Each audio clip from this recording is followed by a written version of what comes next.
Back before the beginning, there was no us. There was just an accumulation of dust that collected into a ball, and then pressure made it hotter and hotter and hotter until with a kaboom that shook the universe, our Earth was born. And life began to take root. First single cell, then multi-cell, then fish, then dinosaurs, then mammals, then primates, then apes, then humans.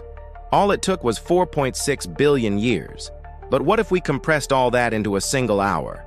How would we cram 4.6 billion years of Earth's history into 60 minutes? So let's imagine that we did. Let's imagine that we have a magic genie that can take all the time in the world and condense it down so we can watch all of history in real time. In the first second, the Earth's crust hardens. Nothing happens for a long time except for molten lava and explosions all around Earth. At 17 minutes, the first bacteria spark life. At 40 minutes, cells grow a nucleus, a blueprint for evolution. The first eukaryotes appear, meaning true nucleus, their DNA enclosed within a membrane-bound structure. And this gave way to multicellularity, which led to animals and eventually dinosaurs roaming the Earth at 57 minutes. And at 59 minutes, 59 seconds, humans arrive. 1 second left. The first modern human, and ironically the same second, could erase it all. Now there's been a lot of talk about our impending doom lately. In the last year, the most powerful people in the world decided that they are not going to wait until the last minute.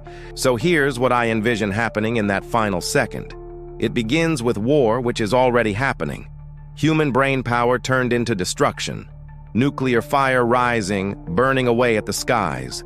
A mass extinction in the blink of an eye. Humans killing humans, skies burning, ash falling, radiation rising through the atmosphere, life gone as if it never was. And maybe in the end, none of this matters anyway, because at 59 minutes and 59 seconds, there won't be anyone around to watch the show. But if by some miracle we do survive, I hope we can look up to the skies and see a world without problems, a world without boundaries, a world where everyone gets along. A world without borders, no more communism, no more fascism, no more religions, no more enemies, no more us. Just silence and skies of radioactive dust. The sun may rise, but a new day will never begin. So that's my vision of the future, a desolate wasteland full of nuclear fallout where nobody remains. But maybe we don't have to get there. Maybe we can turn back time and go back to 17 minutes when the first signs of life appeared on our pale blue dot. We were given this amazing planet with lush green forests and white sandy beaches and vast oceans full of colorful fish and life forms beyond our wildest imaginations. Look at this coral reef. Doesn't it look beautiful?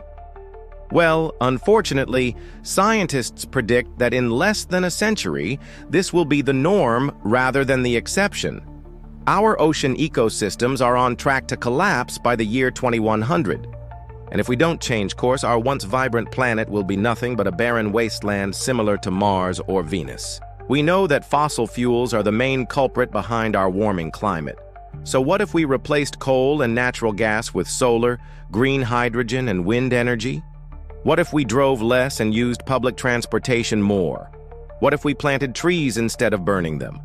What if we stopped cutting down rainforests and started protecting them? What if we stopped overfishing our oceans and started practicing sustainable fishing methods? What if we stopped hunting endangered species and started protecting them? What if we stopped polluting our rivers and started cleaning them up? What if we stopped throwing away plastic and started recycling it? What if we stopped wasting water and started conserving it? What if we stopped buying products we don't need and started buying local and organic? What if we stopped supporting companies that are destroying the environment and started supporting companies that are doing their part? What if we all did our part? I know it sounds like a big ask, but it doesn't have to be. We can start small. We can plant a tree, pick up trash, recycle, use less energy, buy local, use public transport, eat less meat, say no to plastic bags, support green businesses, educate ourselves and others. If we all do our part, we can make a difference. We can protect the environment and save our planet. I know this sounds like a pipe dream, but it's not. We can do this. We have the technology, the knowledge, and the resources to protect the environment and save our planet. But we need to start now. We don't have much time left. We can still go back in time and change things for the better. We can still write a different ending to the story. It's easy to feel overwhelmed when we think about the state of the environment. It's easy to think that it's too late and that nothing we do will make a difference. But that's not true.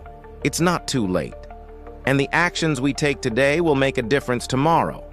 We often hear the phrase, "The only constant is change." But sometimes it seems like the only constant in our lives is inability to change ourselves. We like to think that things will stay the same forever. We build our lives around the belief that the world will continue to spin in the same direction. But the truth is, change is inevitable. When we think about the past, we can see how much has changed. We marvel at how far we've come and all the progress we've made. But we also realize how different the world is today than it was just a few decades ago. And as we look to the future, we can see that things will continue to change. The world will keep spinning, and will keep moving forward whether we like it or not. We are the generations that can make a difference. We are the generations that can save the environment and protect our planet. But we have to start now. We don't have much time left. But we can still go back in time and change things for the better. We can still write a different ending to the story. What gives us the right to destroy our planet when living creatures survived hundreds of millions of years before us? When giant lizards roamed the earth and giant insects flew through the air, they didn't leave a mess behind for us to clean up. Why should we leave a mess for future generations to clean up? What right do we have to pollute the air, water, and soil when future generations deserve a clean and healthy environment? What right do we have to destroy habitats and endanger species when future generations should be able to enjoy the beauty of nature? What right do we have to waste resources and create waste when future generations should be able to use these resources responsibly? What right do we have to leave a broken planet for future generations when we had the opportunity to fix it? We don't have the right to destroy our planet. It's not ours to destroy. It belongs to future generations, and it's our responsibility to protect it.